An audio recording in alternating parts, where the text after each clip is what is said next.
신부님, 종교 철학자시기도 한 이 분의 철학자 믿음의 여인을 묵상하다라는 책을 제가 선정을 했고, 예수님의 어머니를 바라보는 10가지 시선이라고 부제가 달려 있습니다. 종교 철학자의 책이기 때문에 쉬운 내용은 아니지만, 제가 그동안 이 영적 독서를 선정할 때 가급적 쉬운 책으로, 물론 여러분들은 쉽다고 느끼지 않았을 경우가 많았겠지만 그래도 가급적 쉬운 책으로 선정을 했는데, 또 가만 생각해 보니까 너무 쉬운 책을 접하기만 하는 것보다 다양한 시각과 그런 것도 필요하다. 그리고 올해 우리가 또 교리를 배우는 그런 한 해를 보내려고 할 때 우리 가톨릭 교회 교리는 그 바탕이 철학이거든요. 서양 사상의 근본은 철학입니다. 근데 우리가 철학적 바탕이 약하죠. 우리는 동양인이고 동양 철학과 서양 철학은 굉장히 다르죠. 그러다 보니까 여러분들이 교리를 배우는데 어려움이 많습니다. 이게 서양 철학적 바탕이 약하거나 없는 상태에서 교리를 배워야 되는데 무슨 말인지, 왜 이런 논리가 적용되는지 어려움이 많습니다. 그래서 성모님에 대해서도 성모님에 대한 교리들도 그 바탕은 또 철학에 깔려 있거든요. 여기 책의 뒷면에 보면 성모신심을 바로 세울 때 열리는 은총의 시간 이렇게 되어 있고, 성모님을 묵상하는 일은 그리스도인의 삶을 새롭게 조명하는 것과 같다. 철학적인 시선으로 신앙의 모범인 성모님의 10가지 모습을 따라가다 보면 마침내 성숙해진 우리를 발견할 수 있을 것이다.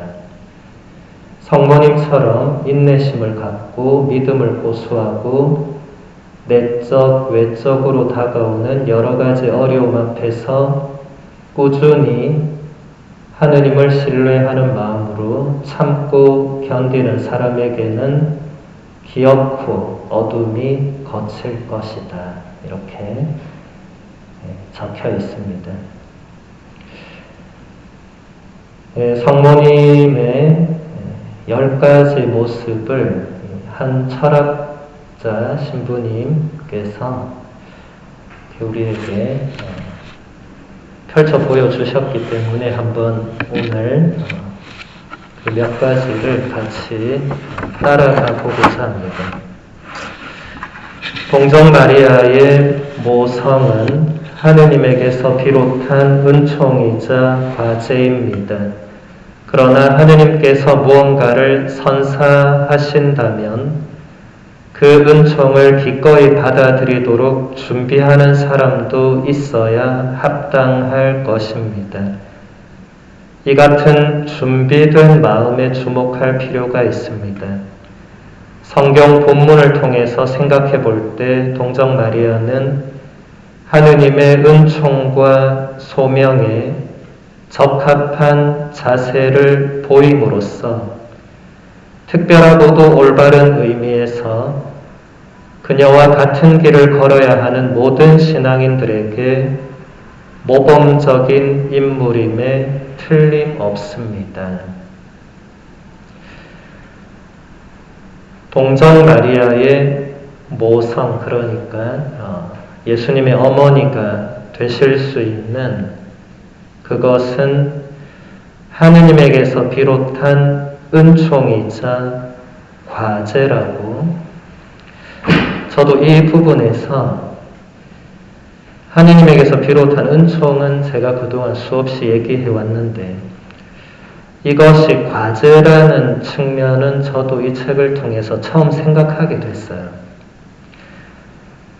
은총을 그냥 받는 게 아니고 그 은총을 받기에 합당하도록 준비해야 하는 그런 과제가 있다는 거예요.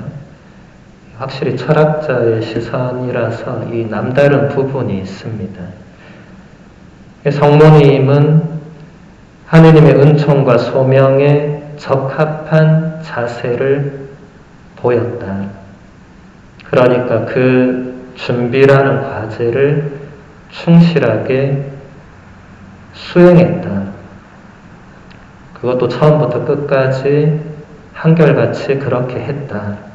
그래서 모든 신앙인들에게 모범적인 인물이 된다.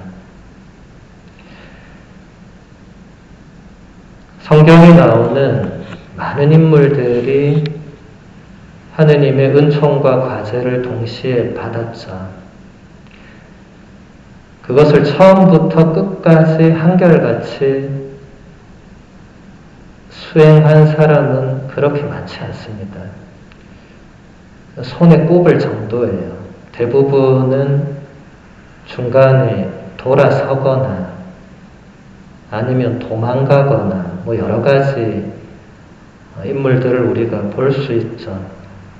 예를 들어서 구약 성경의 욥이라는 예언자는 하느님께서 뭔가 명령하시니까 도망갔죠. 나는 못하겠다 하고. 그리고 솔로몬은 인류 역사상 가장 지혜로운 인물로 지혜를 선물 받았지만 끝에 가서는 하느님을 배반하죠. 솔로몬은 굉장히 우리가 눈여겨봐야 될 인물입니다. 그 정도로 지혜로웠던 사람이 타락의 길을 걷는다. 좀 인간적으로 이해하기는 어렵지만 그만큼 이 하느님에게서 은총을 받을 때 그것을 받기에 합당한 그 준비를 갖추는 이것은 일회적으로 끝나는 게 아니고 죽을 때까지 마지막 순간까지 한결같아야 된다.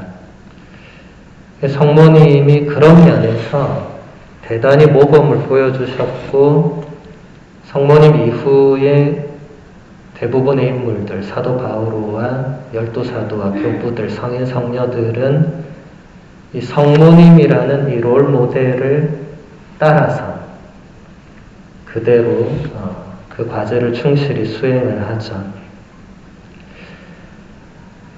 우리도 그런 신앙인으로 살아야 된다는 것입니다.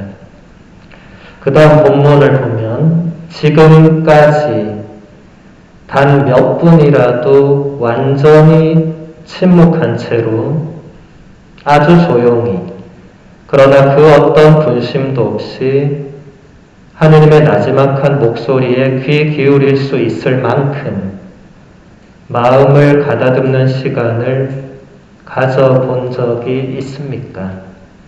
아니 최소한 그럴 생각이라도 해본 적이 있습니까?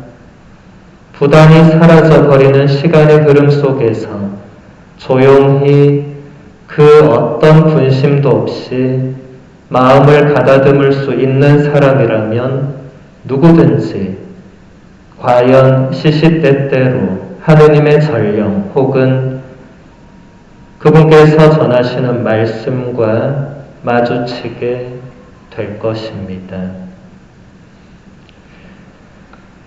성모님을 설명하면서 우리의 그 자세를 또 얘기하고 있는데 이 물음이 굉장히 심오하지만 핵심을 찌르는 질문들이죠.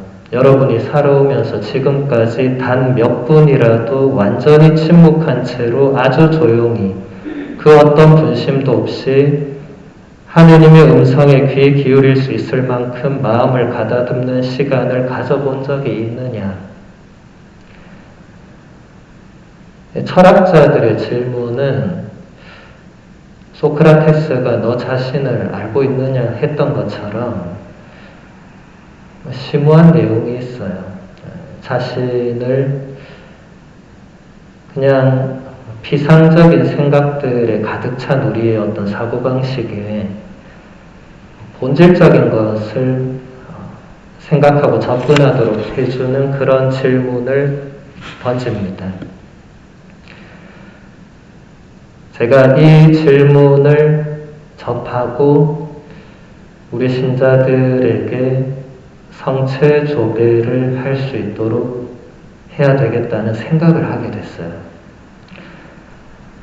제가 여러분들이 성체 조배를 하고 있는지 안 하고 있는지, 어떻게 하고 있는지 이런 것을 한 번도 물어보거나 확인한 적은 없습니다. 그런데 이 책을 보고 이 질문을 접하면서 해야겠다는 생각이 들었어요. 근데 그렇다고 해서 또 제가 여러분 개인한테 물어보고 다니면 또 다 저를 도망 다니고 할 거니까 그렇게 할 수는 없고 내일 주보에 나오겠지만 성체 조배를 배우고 싶은 분을 일단 모아야 되겠다. 그래서 그분들을 대상으로 성체 조배를 할 수 있도록 이미 하고 있는 분들은 굳이 알아서 하시겠지만 안 하고 있는 분들이나 전혀 모르는 분들은 배우고 실행해야 될 필요가 있다. 왜냐하면 여기 벨트 신부님도 잘 얘기하시지만 이런 침묵 속에서 하느님의 음성을 들을 수 있고 혹은 하느님께서 보내시는 어떤 인물 혹은 메시지 이런 것들을 파악을 할 수가 있는데 그런 시간을 전혀 접하지 않은, 전혀 가져보지 못한 사람들은 하느님이 아무리 뭔가 메시지를 전달해도 알아듣지 못하기 때문에 그냥 지나가 버린다는 거예요. 성모님께서 가브리엘 천사의 그 메시지를 알아듣고 받아들일 수 있었던 것은 성모님은 이런 시간을 가지고 있었다는 전제가 드러나게 되는 거죠. 여러분, 가브리엘 천사가 수많은 성화에 나오듯이 날개 달고 성모님에게 나타났다고 생각하시면 곤란합니다. 그런 모습으로 오지 않았을 거예요. 성경에 등장하는 모든 천사는 날개가 달렸다는 말이 없어요. 이제 후대 화가들이 그 인물이 천사라는 걸 표시하려고 날개를 넣은 거지 날개가 있다고 나오지 않습니다. 평범한 사람의 모습으로 온다는 거예요. 성모님이 가브리엘 천사를 만났을 때 전혀 못 알아봤을 수도 있고 바로 돌려보냈을 수도 있고 그 메시지를 거절했을 수 있는 가능성도 충분히 있습니다. 오늘 복음에서 들으신 내용 그대로입니다. 천사가 와서 얘기할 때 성모님이 물어보고 하잖아요. 물어보고 최종적으로 나는 안 하겠다고, 나는 당신을 믿기가 어렵다고 이런 식으로 돌려보내면 되잖아요.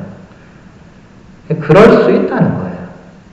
우리가 일상에서 하느님께서 우리에게 뭔가를 하실 때 우리가 그런 식으로 지나가 버리거나 놓치거나 거절하거나 이런 경우들이 있을 수 있고 그걸 의식을 못할 수도 있고 중요한 것은 이 하느님의 음성을 듣기 위해서 하느님께서 나에게 뭔가 원하시는 그 메시지를 알아차리기 위해서 준비가 되어 있어야 되는데, 그러려면 여기 벨트 신부님 얘기한 대로 단 몇 분이라도 침묵을 할 수 있는, 근데 그게 여러분 집에서는 그게 힘들 거예요. 여기 계신 분들이 대부분 가정주부시잖아요.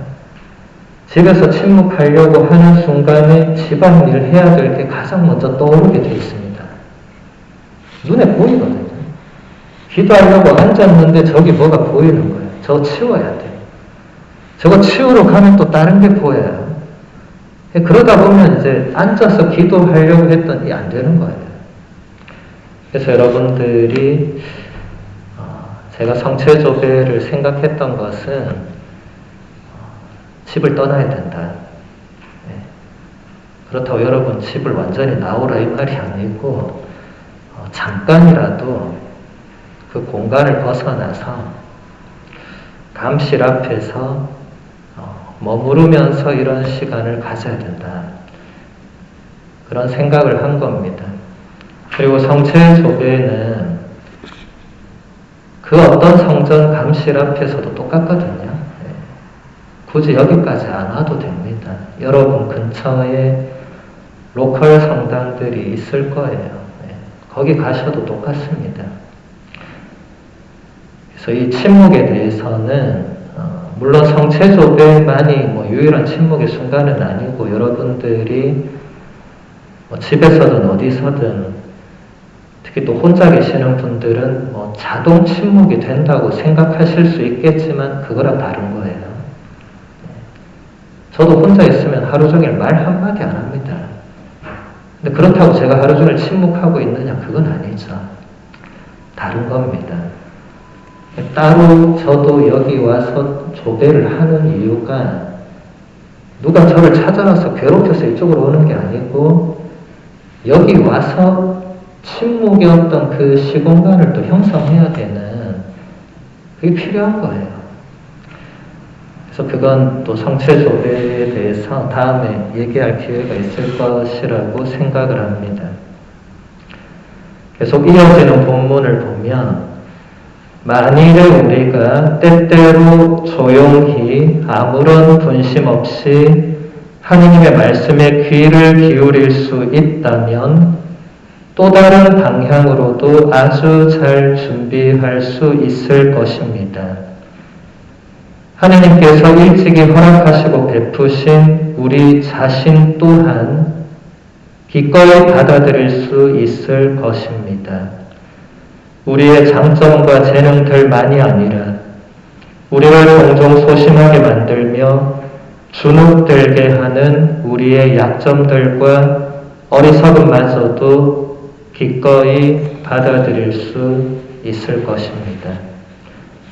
우리의 화려했거나 부끄러웠던 지난 시절, 앞으로 점점 나이가 들어서 쇠약해져 생기는 약점조차도 그것이 영광스럽든 고통스럽든 구별하지 않고 받아들일 수 있으며, 나아가 그동안 그리고 앞으로 만나게 될 가족과 이웃들도 기꺼이 받아들일 수 있을 것입니다.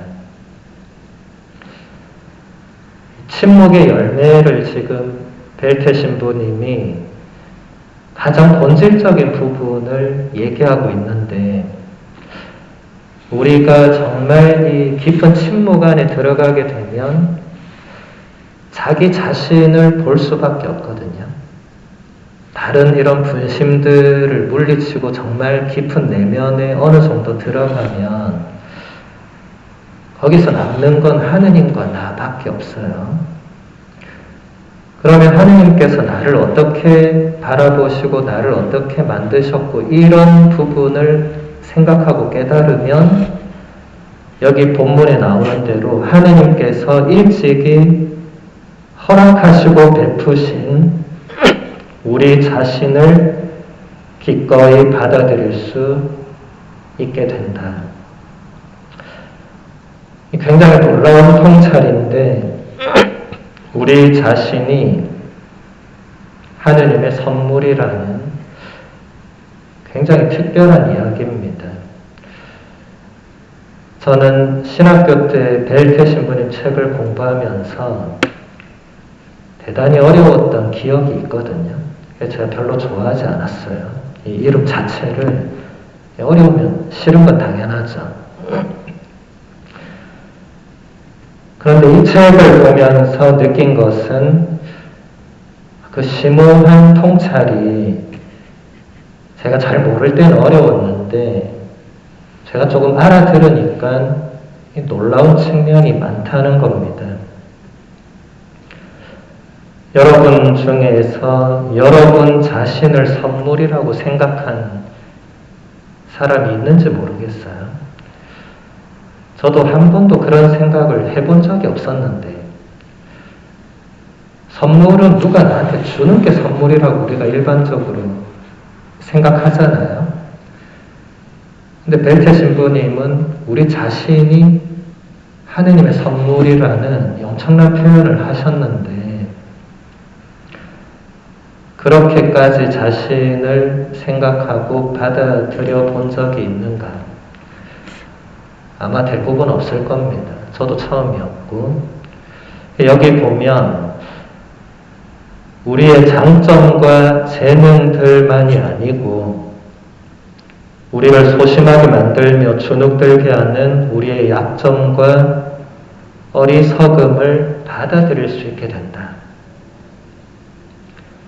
그리고 나이가 들면서 점점 더 쇠약해져서 생기는 약점들도 받아들이게 된다.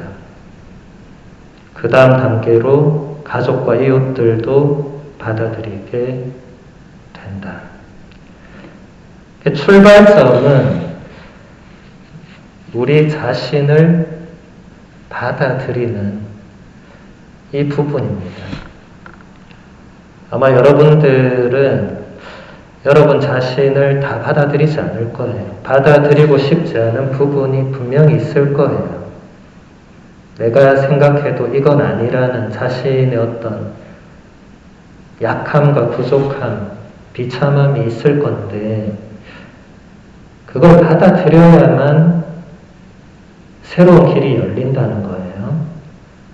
특히 이제 나이가 들면 들수록 이 육신적인 한계에서는 그 약함이 클 건데 받아들여야 된다는 거예요.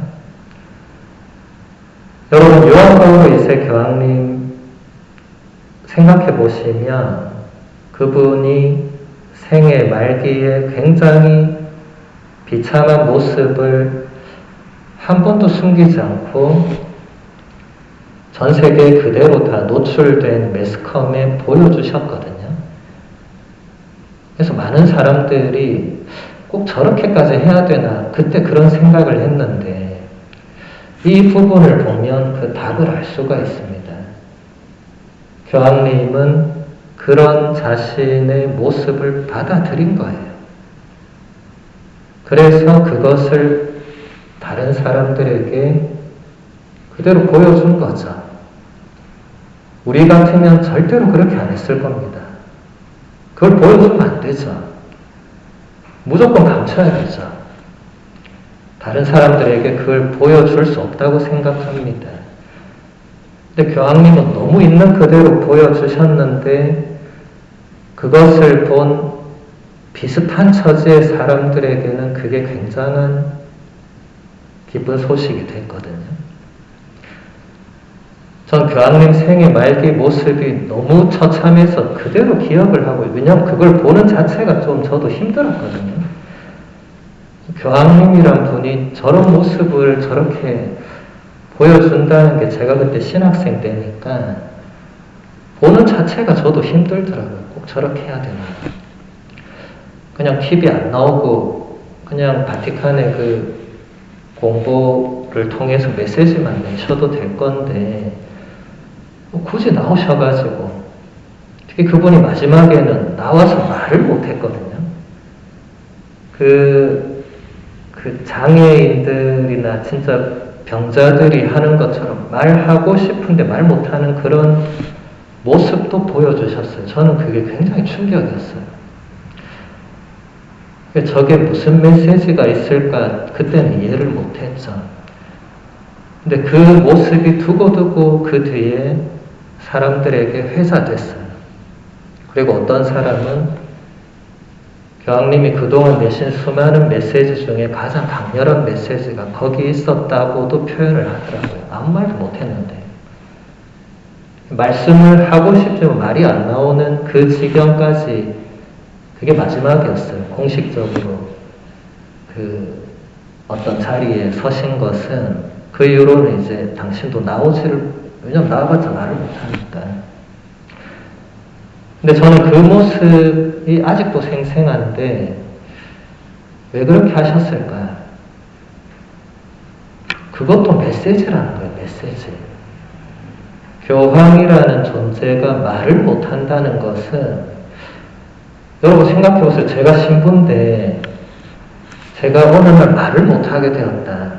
세례자 요한의 아버지 스가랴가 가브리엘 천사의 그 메시지를 불신앙으로 못 받아들이면서 말을 못하게 되었죠. 엄청난 일이죠. 제가 말 못하면 이 자리에 서서 지금 말을 못하고 말을 하려고 애를 쓴다고 여러분 상상만 해도 끔찍한 일이죠. 대단히 끔찍하죠.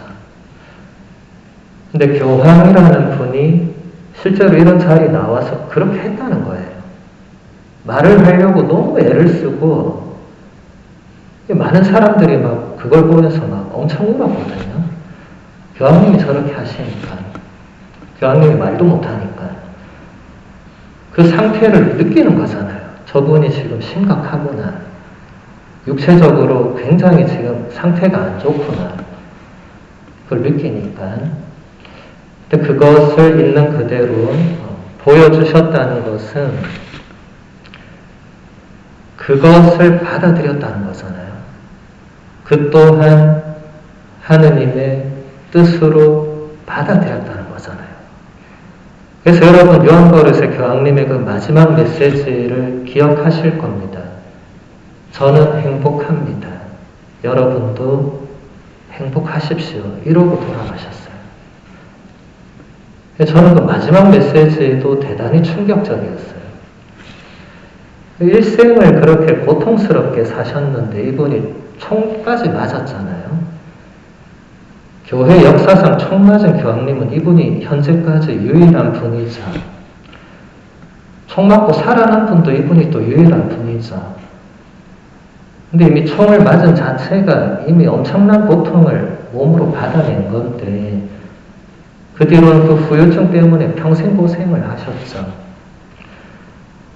근데 마지막에 행복하다는 말을 할 수 있다는, 그걸 누가 가식으로 받아들이겠어요? 교황님은 정말 행복하셨던 겁니다. 그런 자기 자신을 받아들였기 때문에, 그냥 받아들인 게 아니라 하느님의 그 뜻으로 받아들였기 때문에 고통을 이겨낸 거죠. 고통을 초월하는 거죠.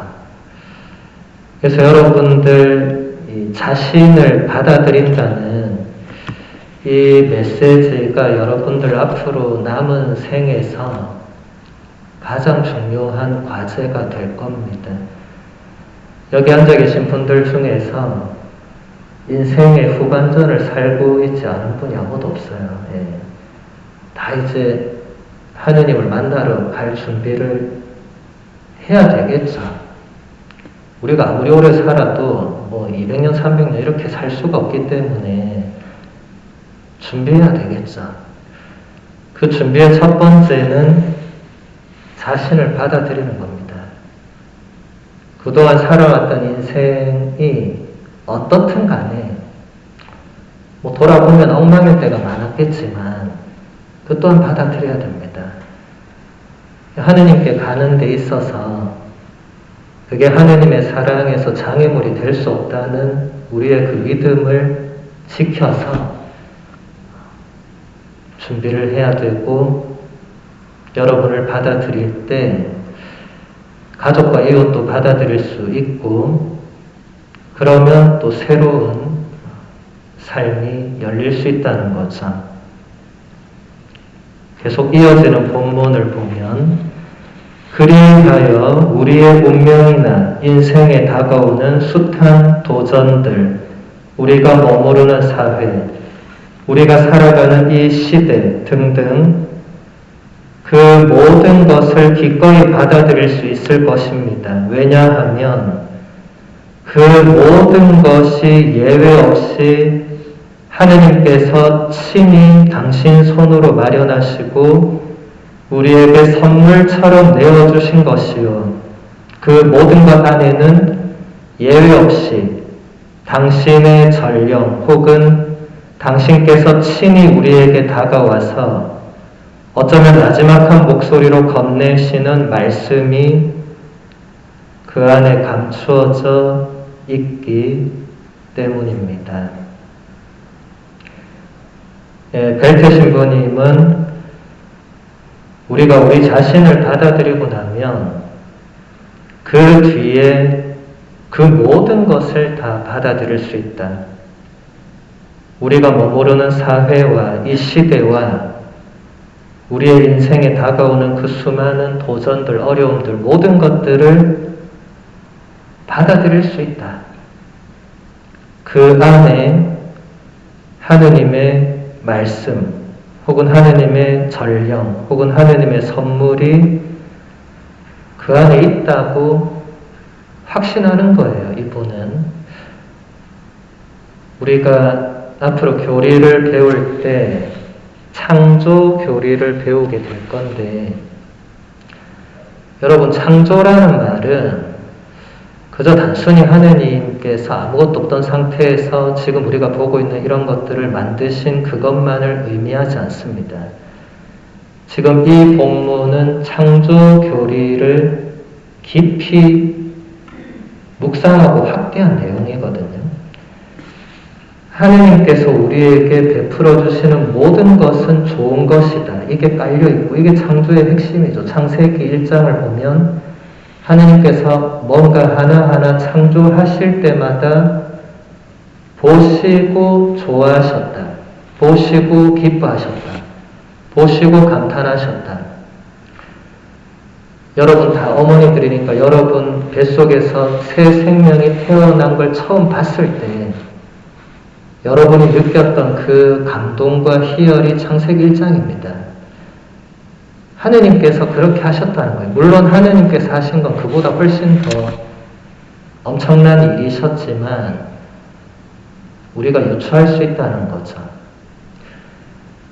그러면은 지금 우리가 살고 있는, 지금 우리가 머무르고 있는, 지금 우리가 만나고 있는 이 모든 것도 하느님께서 우리를 위해서 마련해 주신 선물이 되는 겁니다. 여러분, 창조교리는 뭐 몇백억 년 전에 사실 뭐 짐작도 못할 시간에 하느님이 세상을 만들어 놓으시고 이게 쭉 그냥 지나게 오다가 이런 차원이 아니에요. 앞으로 교리를 배우실 때 이제 다른 차원을 많이 접하게 될 건데 그냥 옛날 이야기가 아닙니다.